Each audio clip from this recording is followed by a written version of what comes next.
Dropping the knowledge, is it dropping the method or is it completely dropping the knowledge? Dropping the feeling that I already know what is best for me. Would you call knowledge as knowledge if you are not sure of it? Would you call yourself as knowledgeable if you are not sure of something? No. So, knowledge essentially assumes certainty. I am certain of something. In other words, I deserve to be certain. I am capable of certainty. To drop knowledge is to actually drop the confidence that you can know. That being yourself, you are capable of certainty. Are you getting it? That's what is meant by dropping knowledge.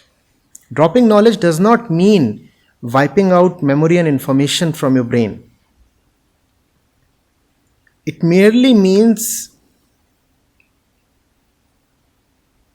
gaining some humility to admit that you really do not know the most fundamental entity, which is yourself. And all knowledge is held by you. Right? All knowledge is held by you. If you do not know yourself, then the knowledge that you hold is bound to be quite unreliable. No? You getting it? When you say knowledge, what you mean is that you have knowledge, right? So what comes even before knowledge? I. All knowledge belongs to you. Therefore, when you express confidence in knowledge, first of all, you are expressing confidence in yourself. To drop knowledge is to drop the certainty that you have towards yourself. When you say, I know, implicit in this is the assertion that I can know.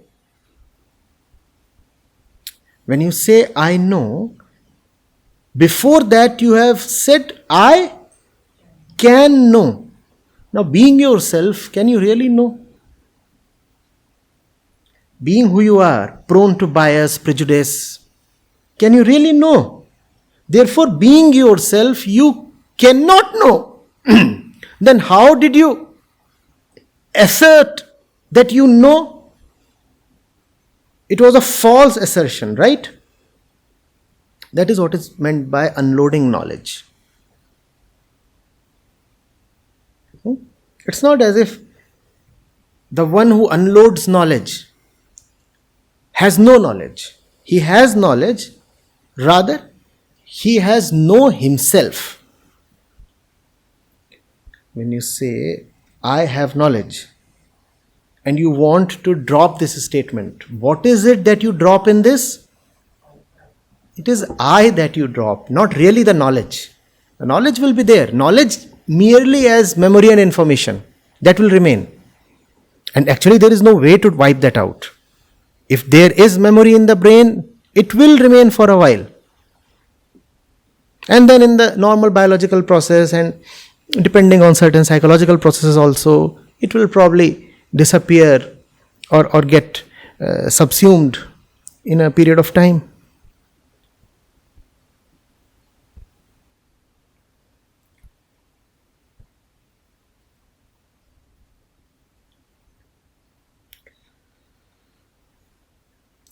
If a class 2 student says, I know calculus. I know calculus. Would you even test him? And it is not a matter of being biased against the kid. You would say, being who you are, you cannot know calculus. Reason being, I do not know whether or not you know calculus, but for sure I know that you do not know multiplication. I do not know whether you know calculus, but I know that you cannot even add properly. And division is such a far cry. You falter in multiplication, simple multiplication. I ask you, what is 12 multiplied by 8? And it is too much for you. Therefore, I will not go into whether you know calculus. I will say, you cannot know calculus. Are you getting it? Being who you are, you cannot know. Therefore, drop all pretense. Therefore, drop all the respect that you have accorded yourself. Look at your life. Look at how you operate. Look at all the silliness that pervades your day-to-day movements. And then you say that you know what is good for you. Had you really known what is good for you, would you have been in this internal condition?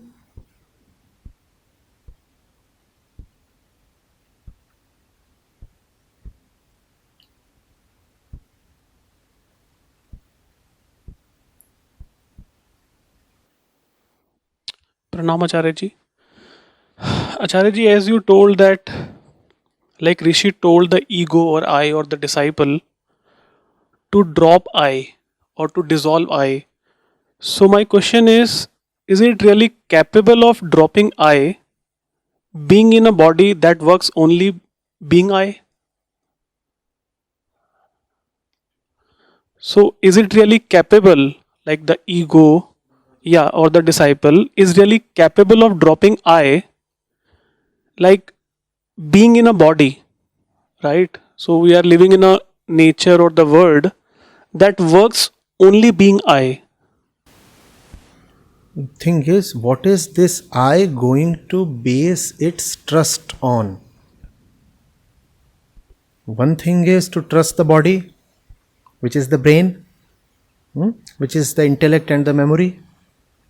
You can either trust all this, or you can utilize the brain itself to look at the brain and then find out for yourself whether you are worth trusting.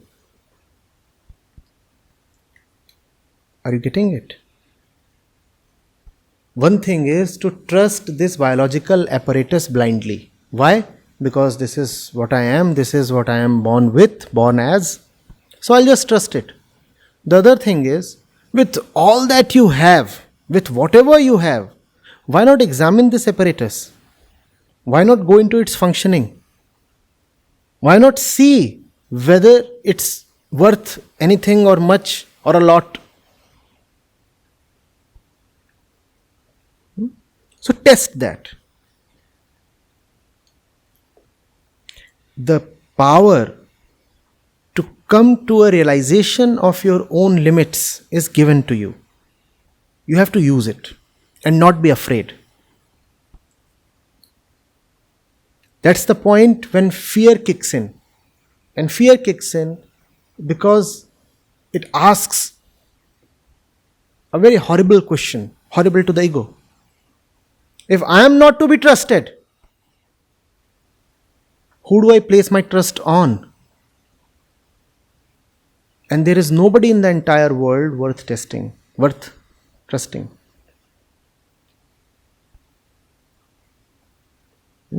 Here you require faith then.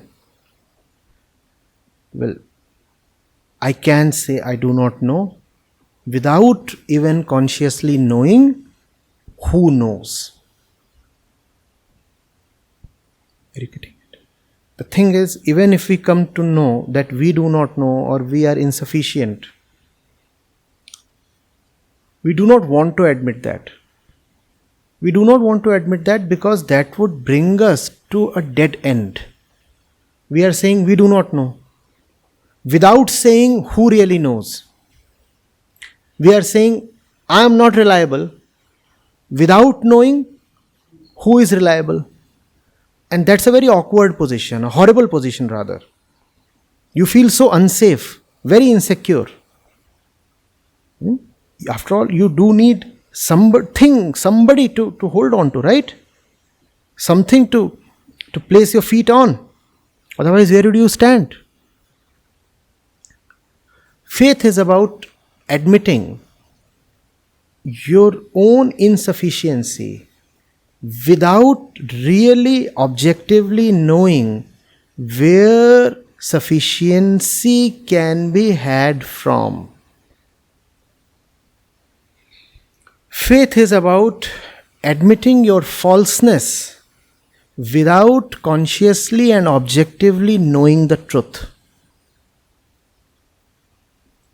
Are you getting it? If you'll insist on consciously, objectively knowing the truth, then you will invent a false truth for yourself, a false and objective truth. And you will say, I know. Faith is about having the humility to see that the truth is unknowable. Truth is unknowable, and yet I am false. So it's a very, as we said, awkward situation.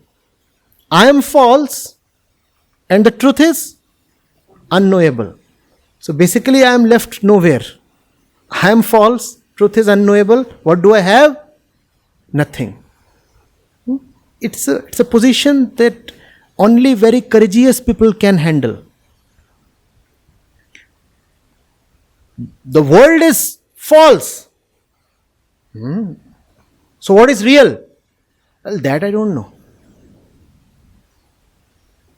It's only for a very large-hearted person to stand in this position.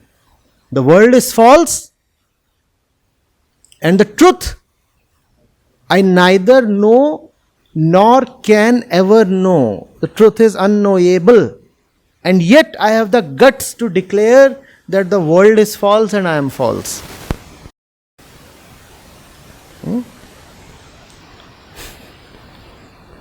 That's faith. That's what you need. And you can have that.